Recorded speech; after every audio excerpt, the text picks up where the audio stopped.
Y muy buenas, amigos de nuestra sección, de este espacio maravilloso de todos los viernes que conversamos con ustedes aquí, con grandes personajes y en torno a varios temas que ustedes también nos han propuesto y que hemos tenido la posibilidad de ahondar con grandes profesionales. Este, este episodio que vamos a iniciar, un personaje maravilloso, ya los voy a presentar, una persona que he seguido desde hace mucho tiempo, me he sumergido por sus libros y he aprendido una barbaridad.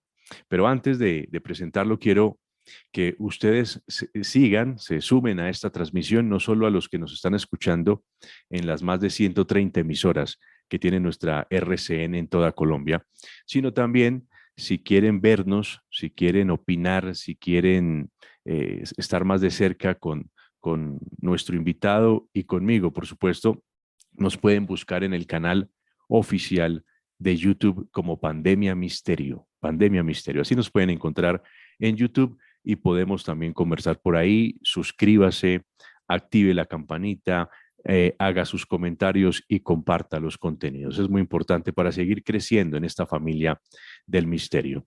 También nos pueden buscar en Instagram, Pandemia Misterio raya al piso o Pandemia Misterio guión bajo. Así nos encuentran en Instagram. Y en iVoox estamos en el podcast Sentido Radiofónico. Creo que son más que suficientes estas vías para podernos comunicar. El tema de hoy un programón, porque eh, con todo lo que ha sucedido en el mundo, los últimos acontecimientos que suceden y que nos llegan por los medios de comunicación que nos abruman, pues hoy más que nunca vivimos en un mundo vigilado. Los servicios secretos de los gobiernos más poderosos del mundo, pues están esparcidos por todo el planeta, lo escuchan todo. Y esto no es un secreto. Prácticamente se puede decir que donde hay un gran poder, siempre, por consecuencia, existen espías y existe espionaje. Eh, una de las instituciones más importantes y de mayor poder en la historia es la Iglesia Católica, ¿no? Y ya que no solo tiene miles de millones de seguidores, sino que además está físicamente repartida por todo el mundo. Entonces, la influencia y el poder de la Iglesia Católica o del Estado Vaticano es gigantesco. El invitado de hoy no necesita presentación, es el maestro Eric Frattini. Es uno de mis escritores favoritos, como ya dije, él ha sido corresponsal de guerra y es uno de los periodistas que más conoce el tema de el Estado Vaticano desde su corazón y la política de la Iglesia. La ha estudiado muchísimo, además también de los servicios secretos, es un gran conocedor, es un autor de una gran cantidad gigantesca de libros, entre ellos Los espías del Papa, el libro negro del Vaticano, Los cuervos del Vaticano, entre muchos otros. Me quedaría aquí el programa diciendo los títulos. Para mí es un placer. Maestro Frattini, bienvenido. Gracias por atendernos. Nada, un verdadero placer estar aquí contigo. Bueno, Eric, podríamos decir, para empezar esta conversación, que sin espionaje no existiría la iglesia que conocemos hoy.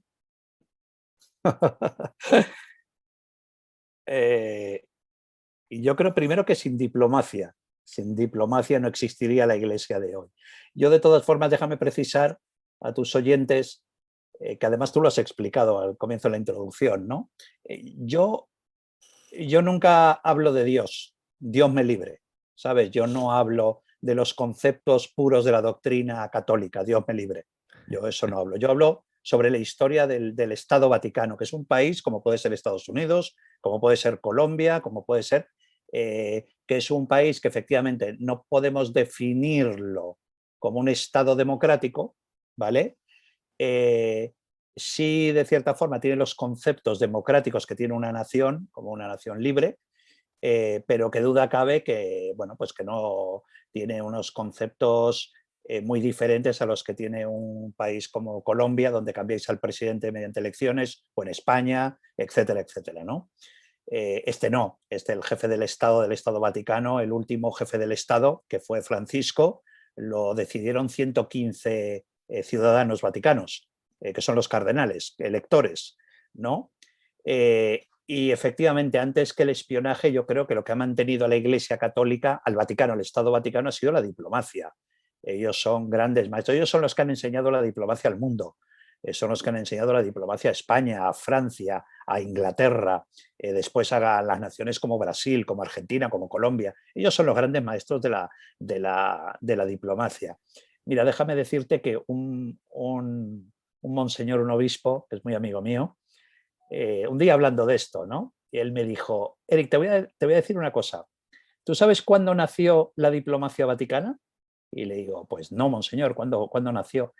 Dice, hace muchos años, un día, una prostituta señaló a Pedro y le dijo, tú eres un seguidor del Nazareno.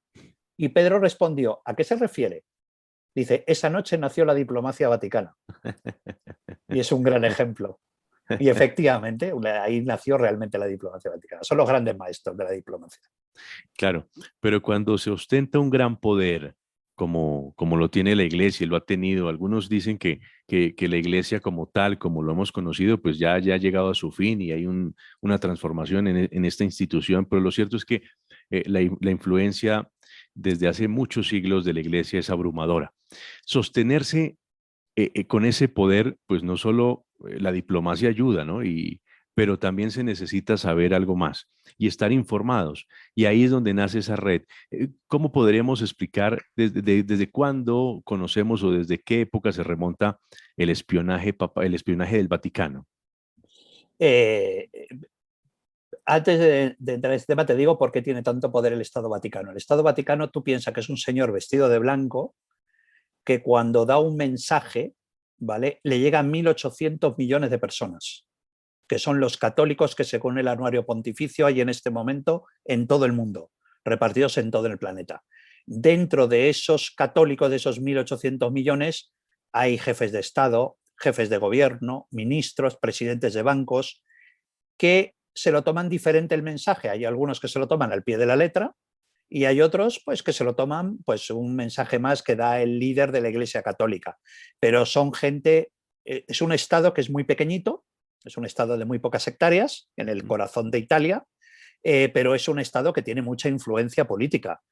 Tiene muchísima influencia en las decisiones que toman los gobiernos. Estamos hablando de países, por ejemplo, como Italia, que todavía no han aprobado una ley del aborto. Cuando es una ley normal y corriente que ya tienen en muchos países democráticos, pero todavía el Vaticano sigue teniendo mucho peso sobre las decisiones de grandes estados, o sea que sí que tiene mucha influencia. Luego, sobre el Servicio Secreto Vaticano. El Servicio Secreto Vaticano se crea en el siglo XVI, mediante el pontificado de Pío V, que realmente se crea como, se creó así, es el origen de la entidad. El Servicio Secreto Vaticano se le conoce como la entidad, ¿no? Se crea realmente como una unidad de espionaje, de información para los papas sobre lo que hacía la gente noble que vivía en los estados pontificios. Digamos, la gente noble que eran la gente que se dedicaba a crear conspiraciones contra el papa, el poder papal, ¿no? Luego, claro, eso ha ido evolucionando, la entidad fue evolucionando con el paso de los siglos y han tenido un papel muy destacado en grandes acontecimientos históricos del mundo. Te estoy hablando desde guerras civiles, guerras mundiales, cismas, han tenido mucho que decir, ¿no? Y luego además porque, claro, tú tienes que pensar que la información, el servicio secreto papal actualmente es una de las redes mejor informadas porque es una de las redes más antiguas del mundo. Claro, tú dices, bueno, es la CIA, ¿no? Claro, pero la CIA llega hasta donde llega. Yo te voy a poner un ejemplo, ¿vale? Yo leí un informe, yo conseguí leer un informe secreto de la entidad, de un agente de la entidad, ¿vale? Sí. Estaba en Nicaragua, ¿vale? Era durante los años 80. Acuérdate, contra la guerra contra los sandinistas, contra la Contra, estaba Ronald Reagan en el poder en Estados Unidos.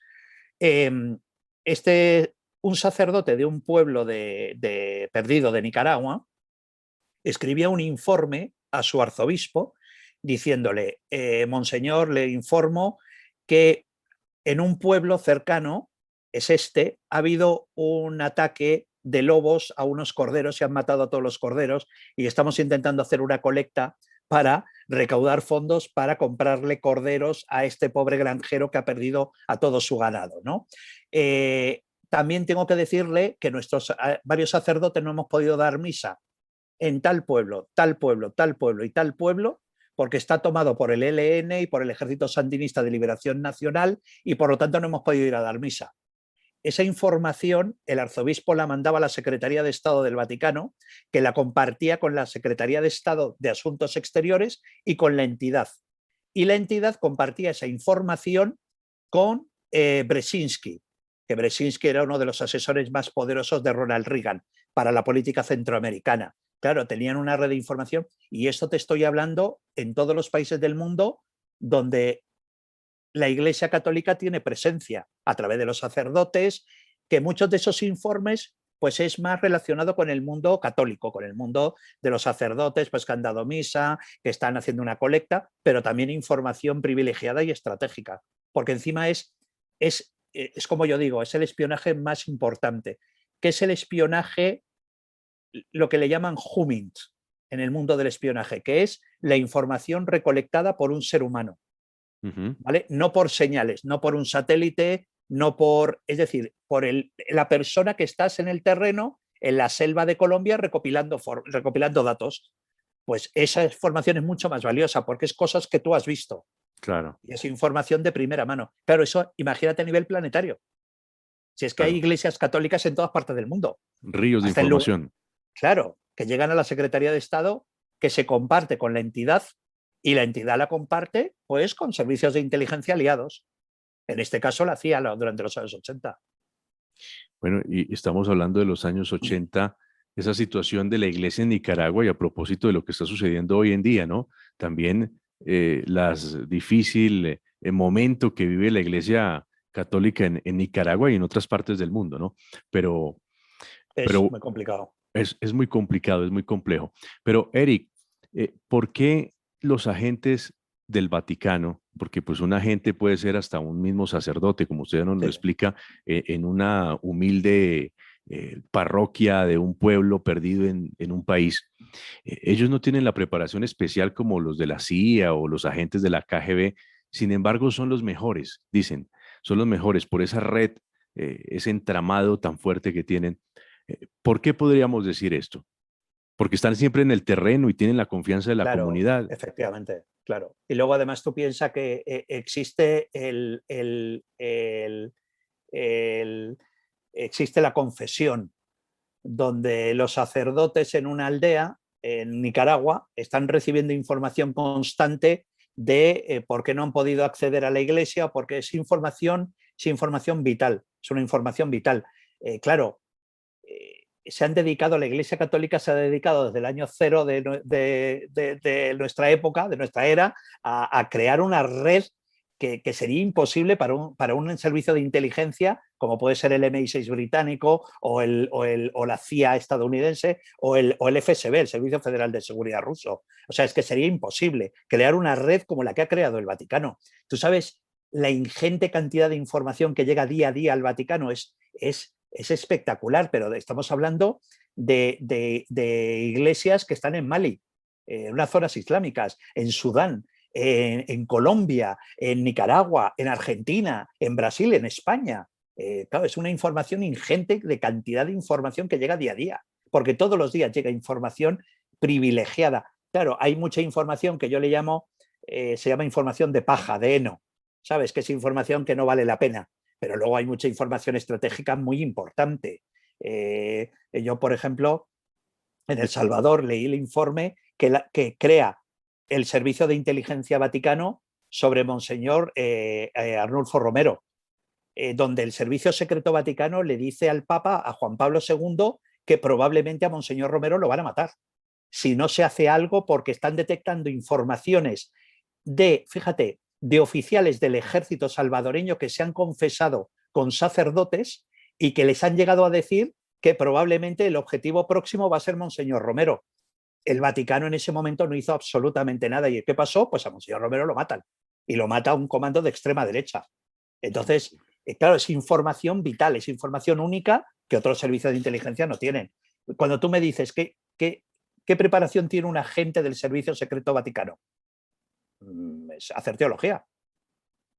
Hacer teología. Luego son gente muy preparada, son gente que habla muchos idiomas, porque no es el sacerdote de tu parroquia, ¿vale? Claro. Un agente del Servicio Secreto Vaticano. Son gente que casi siempre han estado en nunciaturas, en embajadas del Vaticano, que tienen una preparación porque han estudiado ciencias políticas, porque son expertos, por ejemplo, en América Latina, en conflictos en América Latina, y han estudiado en universidades prestigiosas de sus países. Y lo que pasa es que en vez de estar destinados en una parroquia como sacerdotes, como en otras funciones en el organigrama vaticano, pues están destinados en el Servicio Secreto Vaticano o en la Secretaría de Estado, en la propia Secretaría de Estado, porque son gente muy valiosa. Claro. Además, bueno, síganos en el canal Pandemia Misterio en YouTube. Y usted hablaba, Eric, de algo interesante, como es uno de los sacramentos, como lo es la confesión, y pues que ese termina siendo, además de ser una herramienta para el Claro. alma, para el creyente, pues termina siendo una herramienta para el espionaje maravillosa, porque se supone que la persona va y se abre en alma y corazón a este Claro, sacerdote y le entrega información valiosa. claro. Los servicios de inteligencia, por ejemplo, ya es más que conocido cómo en la actualidad esto ha evolucionado tanto que, por ejemplo, la CIA y el DARPA en los Estados Unidos son los que verdaderamente están detrás de la creación, por ejemplo, de Facebook. Entonces, bueno, con todo el respeto de Zuckerberg y todo este desarrollo que se ha venido haciendo, pero la guerra siempre ha sido la gran partera de la historia.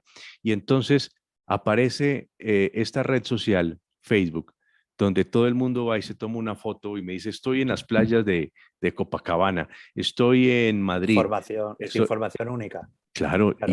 y para los servicios de inteligencia, esto es, Pero yo te pues, pongo, mira, te voy a contar una historia que me ha pasado hace muy pocas sí, semanas. adelante. Eh, eh, Estoy cenando con un amigo mío, ¿vale?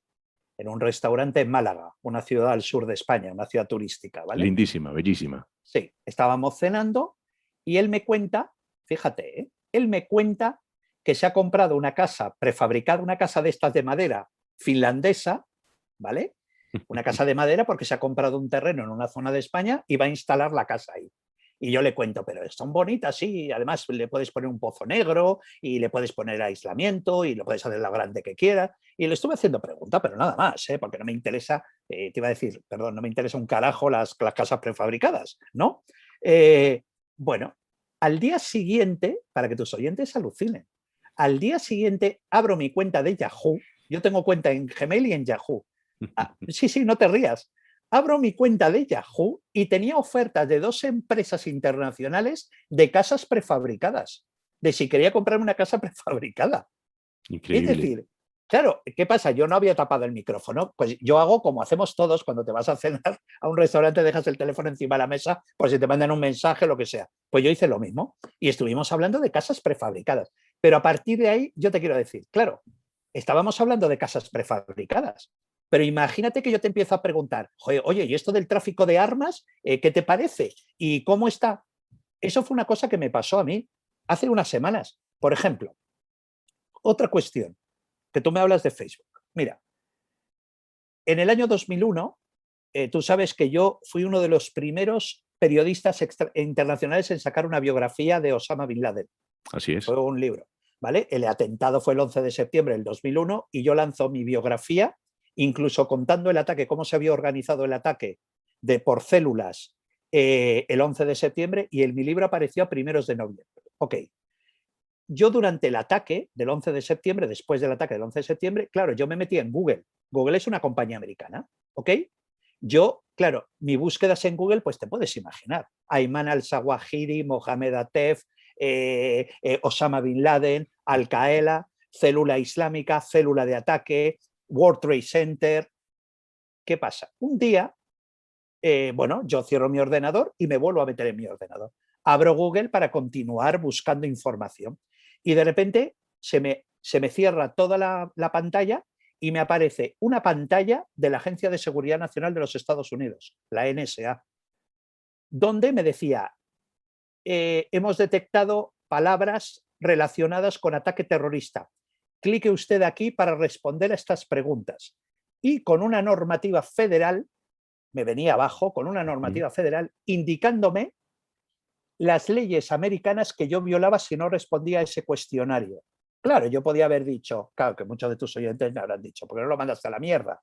Pues bueno, es que yo tengo mucha relación con Estados Unidos. Entonces yo dije, caray, voy a intentar dar un pantallazo para guardármelo. Y no pude, no me respondía el poder dar un pantallazo. Claro, en aquel momento tampoco había teléfonos móviles con cámara fotográfica, en el 2001. Total, que yo dije, voy a responder porque yo quiero seguir entrando en Estados Unidos. Y respondí. Me preguntaban, todo en inglés, me preguntaban que por qué estaba detectando palabras relacionadas con el ataque terrorista, que en qué país era donde yo estaba. Por ejemplo, si podía dar referencias de por qué estaba yo buscando esas palabras. Yo, por supuesto, di referencia de mi editora en España, de la editorial La Esfera de los Libros, que fue la editorial que me publicó el libro, que si necesitaban el contrato de edición del libro, yo se lo mandaba para que lo vieran. Y aquella pantalla, después de dar al submit, desapareció y no volvió a aparecer aquella pantalla. Increíble. Claro, yo me metía en Google, que Google es un buscador americano. Entonces, a partir de ahí, dejemos todas esas gilipolleces, no sé si entendéis la palabra gilipollez, como la utilizamos en España, esas imbecilidades de decir, no, es que yo tapo el teléfono para que nadie me detecte, o tapo el GPS, por favor, pero estamos todos controlados por todos los servicios de inteligencia, por Estados Unidos. ¿Tú qué te crees? ¿Que el Centro Nacional de Inteligencia Español, el Servicio Secreto Español, no sabía que yo estaba buscando información sobre Al-Qaeda? Pues claro que sí que lo sabían. Claro que sí. Yo, por ejemplo, después del 11 de septiembre yo hice un documental en España, ¿vale? Fue un documental muy polémico, ¿ok? Lo hice en el año cumpliendo el aniversario del 11 de septiembre. Fue en el 2002. Yo hice un documental donde me colé en 8 aviones comerciales, 4 vuelos españoles y 4 vuelos europeos, a Londres, a París, a Bruselas y a Roma. Me colé con armas, ¿vale? Con los mismos scooter que había utilizado Mohamed Atta para secuestrar los 2 aviones. Y en uno de ellos incluso me colé con una pistola, una Glock, una 9 milímetros, era falsa, ¿vale? Pero tú la ves y parece original, y me colé en uno de los aviones con una pistola. Porque digamos que mi documental era para demostrar que un año después del 11 de septiembre era absolutamente posible que tú te pudieras colar con armas en otro avión. Del 11, te estoy hablando del 2002, ¿eh? Ya te digo, me colé, pasé el control de seguridad con armas en Londres, en el aeropuerto de Gatwick. Me colé en el Charles de Gaulle de París, en el Fiumicino de Roma y en el Charleroi de Bruselas, en los grandes aeropuertos. Y luego en 4 aeropuertos españoles, que no me detectó ninguno. Ahora te explicaré y revelaré por qué os hacen sacar a vosotros y a todos los ordenadores portátiles cada vez que vas a entrar en un avión. ¿Por qué? ¿Quieres saberlo? Porque yo me colé en los aeropuertos, en los aviones, me colé poniendo los scooter que llevaba Mohamed Atta, los gordos, los ponía debajo de mi ordenador portátil. Porque los scooter son material plástico, no tiene material metálico, es plástico. Y entonces lo ponía debajo de mi ordenador, ¿vale? En la funda, y el ordenador tiene tanta densidad de chips que no se veía el cúter. Y por eso lo colé. Por eso ahora en todos los aeropuertos, claro, cuando se lanza mi documental en las televisiones, empiezan a llamar todas las agencias de seguridad europeas preguntándome de cómo me he colado yo en los aeropuertos. Y yo lo conté, efectivamente, porque yo quiero volar tranquilamente con mi hijo a cualquier destino, a Colombia, de vacaciones a Colombia, sin que venga un pirao, un tarado y cometa un atentado. Entonces yo dije cómo me había colado. Pero fíjate que yo estaba haciendo ese documental y a la semana recibo una llamada telefónica de un general de la Guardia Civil para decirme, Frattini, sé que te estás colando en aeropuertos con armamento. No nos toques los cojones porque sabemos que, dice, cuidado con lo que estás haciendo. Y efectivamente, yo expliqué abiertamente, además, para la seguridad. Me llamaron muchas fuerzas de seguridad para pedirme explicaciones. Por eso se aplicó la normativa internacional de que cada vez que te subas en un avión tienes que sacar tu ordenador fuera del de las fundas y ponerlo en una cosa aparte. Es por eso. Debe ser la ley internacional Fratini, así la deben conocer. Sí. Por eso me río mucho cuando viajamos con compañeros de periodistas y les empiezo a sacar, nos damos todos codazos y decimos, si supiera esta gente que eres tú, por tu culpa, tienen que sacar todos los ordenadores, pero bueno, lo bueno es que volamos mucho más seguros.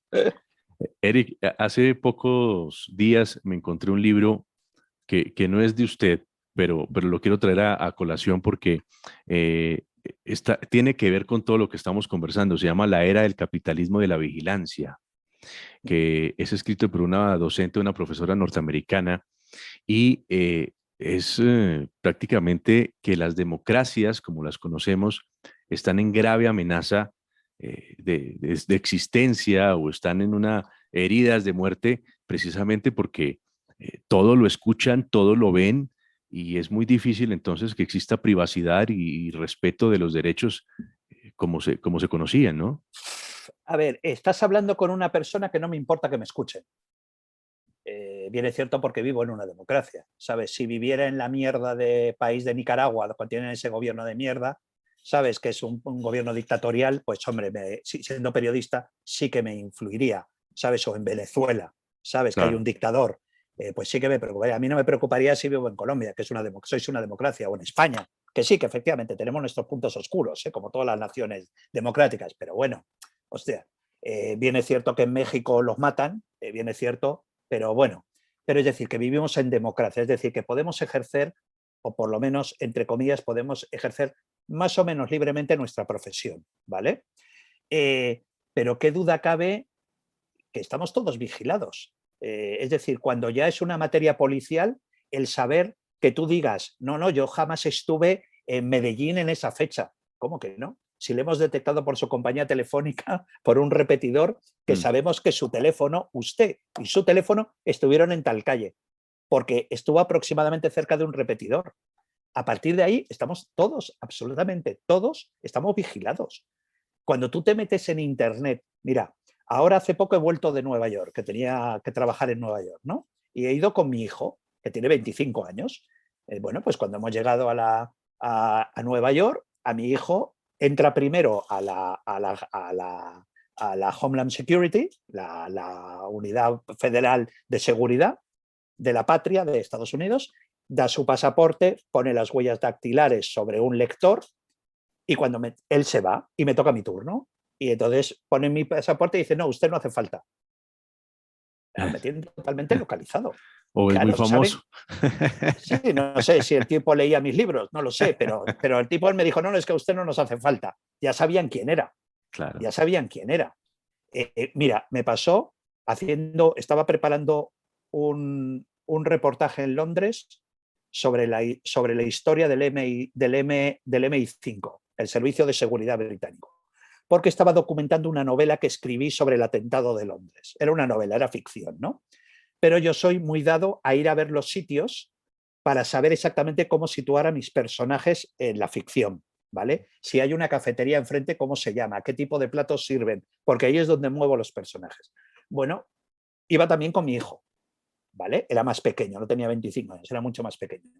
Y él llevaba una mochila. Entonces yo estaba enseñándole en una esquina del cuartel general del MI5, que está muy cerca del Parlamento, lo que era el edificio, le estaba explicando. Y en eso que llega por un lado de la calle y por otro lado de la calle, la unidad antiterrorista británica. Y entonces vienen, se bajan, se identifican, ya los vi porque venían con armamento y todo, y me pidieron explicaciones de por qué estaba dando vueltas alrededor del edificio. Le dije quién era, que yo les conté además que había escrito la historia del MI6 británico, que podían comprobarlo. El tipo entró en el coche, volvió a salir, me entregó la identificación y me dijo que pase usted unas grandes vacaciones en Londres, porque ya me habían localizado. Es decir, que estamos todos identificados, saben quiénes somos todos, Claro. todos, absolutamente todos. Si tú vas con un teléfono móvil, te metes en YouTube, te metes en Google, que son compañías americanas, pero ¿tú qué te crees? ¿Que Facebook o Twitter no van a dar información sobre nosotros?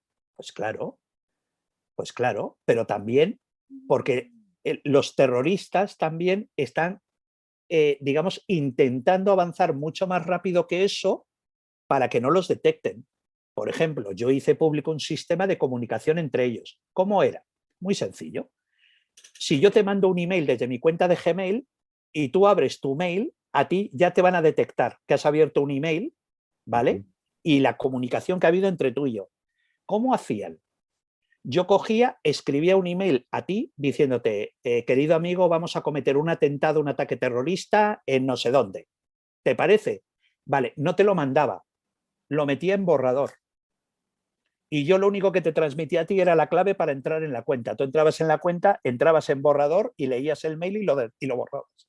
Claro, nunca había sido transmitido. Claro, claro, sí, Ese es sí. un sistema que utilizaban. Muy, muy hábil. Bueno, Claro. Eric, el secreto sigue siendo una de las armas más poderosas del Vaticano y de cualquier gobierno.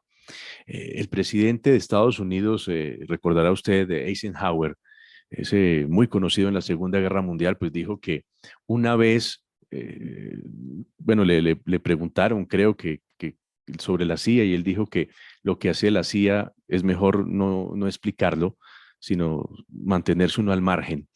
¿Los servicios secretos más influyentes del mundo están dentro del Vaticano? ¿Y de qué forma? Entonces, no sé, la CIA, el Servicio Secreto Inglés, la KGB, ¿hacen presencia dentro de ese pequeño estado, pero tan Sí, sí, poderoso? sí.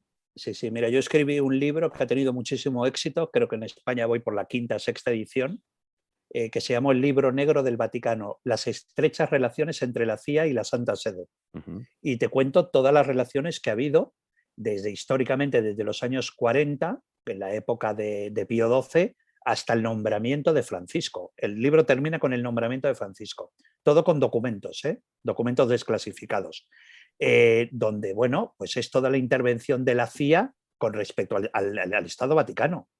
Pues desde, por ejemplo, no sé si te acuerdas cuando se descubrió que la Agencia de Seguridad Nacional había oído las conversaciones de todos los jefes de Estado de todo el mundo, desde vuestro presidente hasta, bueno, pues una de las conversaciones que habían oído y habían intervenido a través de un sistema de satélites muy sofisticado de la Agencia de Seguridad Nacional, habían detectado todas las conversaciones dentro de la Capilla Sixtina del conclave donde eligieron a Francisco. Y entonces yo conseguí todos los documentos que se pasaron entre la estación de la CIA en Roma a la Agencia de Seguridad Nacional, comunicando todas las conversaciones que hacían los cardenales dentro del cónclave, porque los habían localizado y los habían escuchado mediante escucha de satélites. Es decir, el Vaticano yo te digo, el Vaticano es un estado muy poderoso, donde tiene mucha influencia, y para los servicios secretos, claro, mi libro se centra en la CIA, ¿vale? Porque digamos que es la que más poder tiene, o por lo menos la que más presupuesto tiene. Pero claro, tiene mucha intervención del Servicio Federal de Seguridad, de ruso, de los servicios secretos, el SISM italiano, el MI6 británico, los servicios secretos franceses. Tienen mucha presencia en el Vaticano, porque sí, pues es un centro de influencia. Pues igual que la CIA está metido en la zona, en el Kremlin, está metido en España, está metido en Londres, está metido en el Parlamento inglés, mediante filtraciones, pues están metidos en el Vaticano, claro. Y es decir que en la elección de un papa, en la más reciente, pues ya de hace unos años, de Francisco, entonces el papa no lo elige Dios, sino lo elige la CIA, ¿o qué? Bueno, a ver, Porque una eh, cosa es esa eh, preocupación por conocer, pero esa preocupación refleja otra cosa, como un interés, ¿no? Que hay detrás. a ver, los cardenales son ciudadanos de muchas partes del mundo, con muchos intereses. Eh, yo es que, mira, he terminado estos días, esta semana he terminado mi octavo libro sobre el Vaticano, donde hago que saldrá. Ahora no va a ver la luz el libro no va a ver la luz hasta que el Papa Francisco o fallezca o renuncie al Vaticano. Entonces será cuando se lance el libro, ¿no? Eh, y claro, yo uno de los capítulos, el primer capítulo, es el cónclave del 2013. Una de las cosas que yo revelo en el libro, que es muy importante, es un grupo que se llamó el Grupo de San Galen, ¿vale? El Grupo de San Galen es una ciudad que hay en Suiza, en un cantón de Suiza.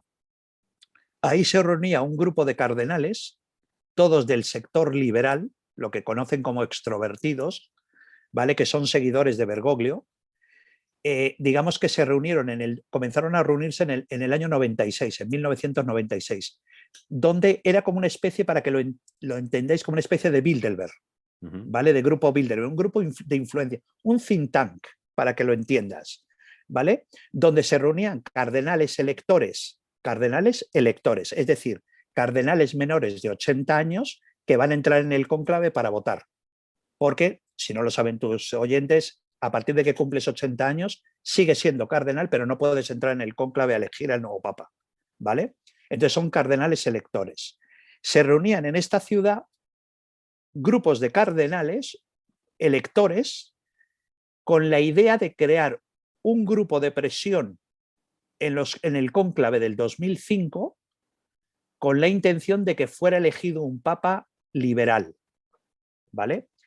Aquello le salió mal, porque todos recordamos que en el 2005 es elegido sumo pontífice Ratzinger, como Benedicto XVI, pero lo que poca gente sabe es que Bergoglio en ese cónclave se convirtió en lo que llamamos un candidato de bloqueo, ¿vale? Un candidato de bloqueo es un cardenal que tiene un bloque de cardenales electores muy fuerte, ¿vale? Y no quiere mover su posición de voto. Pero eso hace que el papa, el que tenga que salir elegido papa, no consiga tener el 66% de votos que necesita para ser elegido pontífice. Entonces Bergoglio en el 2005 se convirtió en un cardenal de bloqueo. Y finalmente fue el propio Bergoglio quien entiende que él no va a aumentar sus candidatos, sus votos, pero que va a impedir que Ratzinger sea elegido papa. Y finalmente es Bergoglio el que cede, el que le pide a sus cardenales, a su bloque de apoyo, que por favor que dejen de votarle a él y que voten a Ratzinger. Es Bergoglio quien lo autoriza. Vale, todo eso se diseñó, esa estructura y ese diseño de cónclave se diseñó en San Gales por ese grupo de cardenales liberales, que son los que entran en los siguientes, en el año 2013, cuando Ratzinger renuncia, cuando se vuelven a reunir con la idea de que en el próximo cónclave salga elegido un cardenal liberal, ¿vale? Y sale elegido Bergoglio, que les ha salido rana, porque Bergoglio es un papa muy, en el libro lo cuento, es un papa que está sufriendo enormemente la soledad del poder. Bergoglio está sufriendo muchísimo, muchísimo. Y por eso él cada vez constantemente oímos en la prensa que él dice oficialmente que se quiere ir. Sí, sí. Y renunciará. Eso le quería preguntar, Eric. Además de que se ve muy disminuido físicamente, bueno, ya es un hombre de edad avanzada, tienes también unos problemas físicos que vienen de años atrás y la presión, ¿no? La presión y todo lo que conlleva estar a la cabeza de una de las instituciones más fuertes y poderosas del mundo y de la historia. Usted me dice que el Papa renunciará, terminará renunciando. Sí, sí, él va a esperar de todas formas. Uno de los capítulos más controvertidos que yo he escrito en este libro se llama Papa emérito contra Papa reinante. Benedicto no ha sido un papa silencioso. Mintió. Benedicto XVI mintió. Benedicto XVI, cuando renuncia, informa que él va a ser un papa silencioso, un papa emérito silencioso, y que va a estar a las órdenes del sumo pontífice, es decir, de Francisco. Y no ha sido así.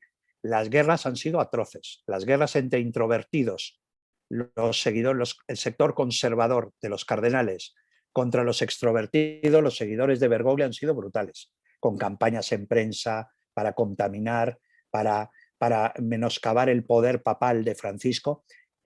Muy poca gente sabe que en el año 2016 se lanzó un documento apoyado por cardenales de la Iglesia Católica, un documento que se llamó el documento de los 42 puntos, donde acusaban a Francisco abiertamente y oficialmente, mediante el derecho canónico, de un papa hereje, de herejía, lo acusaban.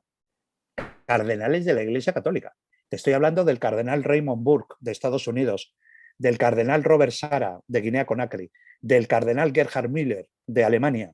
que se reunieron para crear un documento acusando al Papa Francisco de ser un hereje. Es que es para que tus oyentes lo entiendan, es como si al presidente de Colombia se reúne gente de la política de su propio partido para decir que es un corrupto. Pero ¿cómo? O sea, ¿qué pruebas tenéis? O sea, que además de su propio partido, de su propio gobierno, ¿no?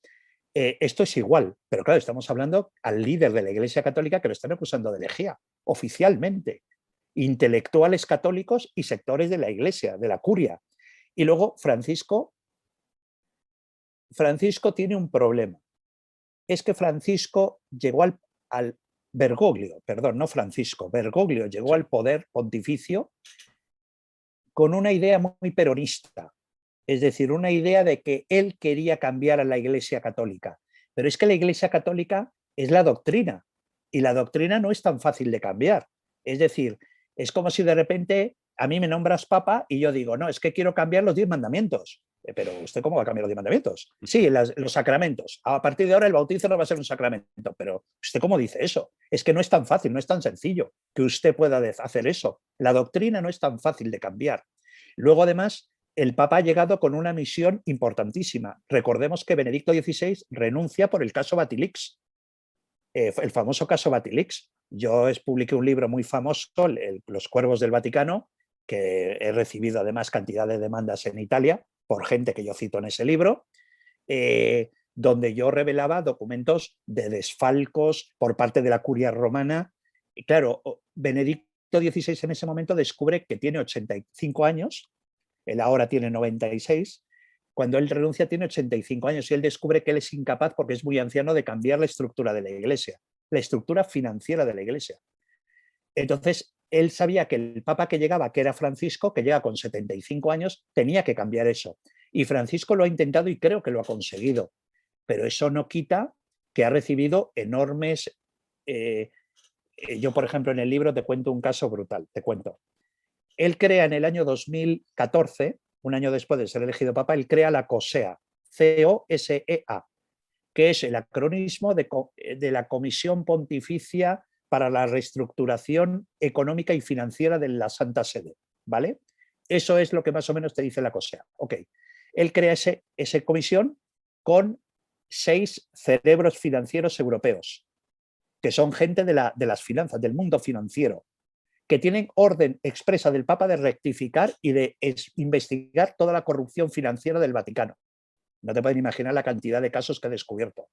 Bueno, ellos crean un documento que es depositado un sábado, un viernes por la noche, es depositado en una cámara acorazada, porque el lunes tienen audiencia con el Papa y le van a entregar el documento, ¿vale?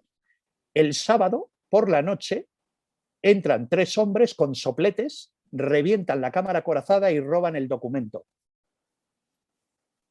Y eso estamos hablando del 2018, del año 2018. Claro, intentaron volver a rectificar. Estamos hablando de casos de corrupción, pero brutales. Claro, por ejemplo, increíble. sí, estamos descubriendo, por ejemplo, te lo digo para tus oyentes que son católicos, que no lo hagan, el óbolo de Pedro. ¿Tú sabes lo que es el óbolo de Pedro?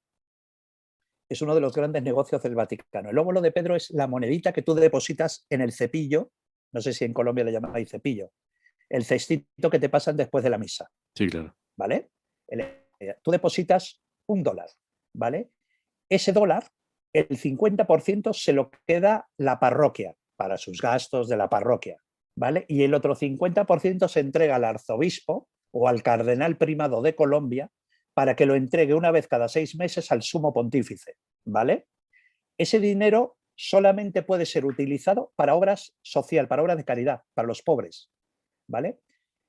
Te voy a decir las cifras del 2020. En el año 2020 el Vaticano recaudó 178 millones de euros, que estamos a la par, son 178 millones de dólares, de los cuales 45 millones no se sabe en dónde acabaron, según la información vaticana. 60 millones acabaron en una cuenta numerada del Banco Vaticano para pagar los excesos de la curia, ¿vale? Y solo quedaron 3 millones de dólares de más en una cuenta con el fin de utilizarlo como fondo en caso de que hubiera una emergencia para los viajes del Papa. Ya me dirás, de todos esos 178 millones de dólares, ¿qué dólar se ha utilizado para los pobres?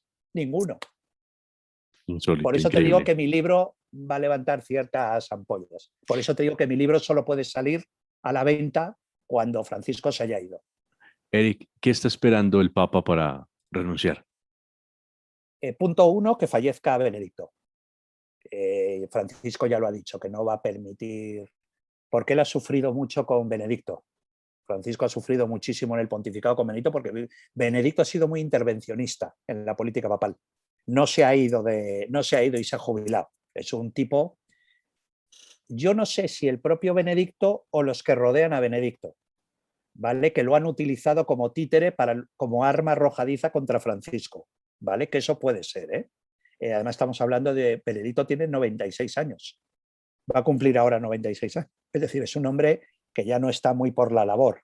Claro. Hace poco se ha publicado un texto, Robert Sara, uno de los cardenales más anti-Bergoglio, ha publicado un libro contra el Papa, pero todo el mundo, y él ha firmado como cardenal Robert Sara y Benedicto XVI.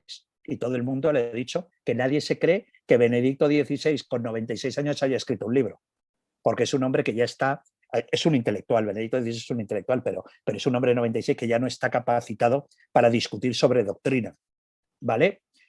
Y entonces ha sido un papa muy intervencionista con Francisco. Entonces Francisco ya lo ha dicho, que él no va a permitir que exista un papa reinante, un sumo pontífice reinante y dos papas eméritos.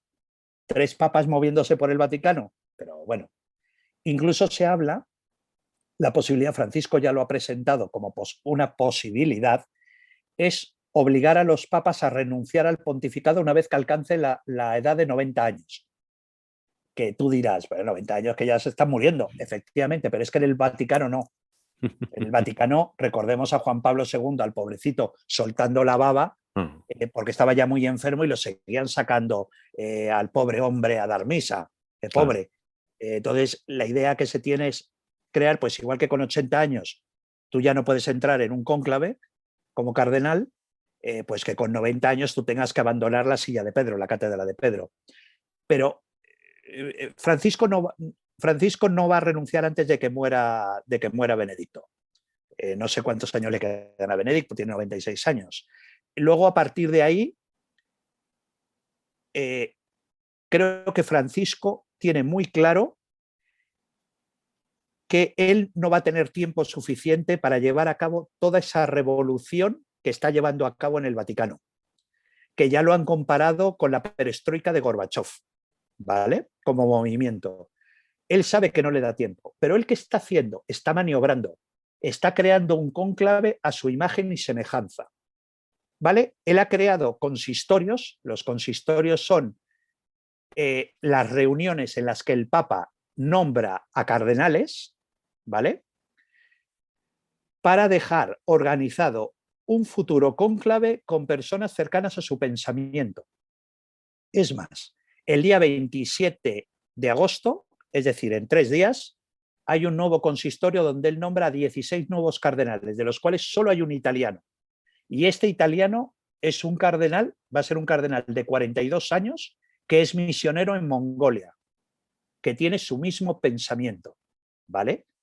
Él está creando, entonces en este momento, digamos que ha pasado el 27 de agosto, que tú y yo estamos hablando a partir del 27 de agosto, el cónclave quedaría 132 cardenales electores, de los cuales 80 y tantos cardenales han sido nombrados por Francisco.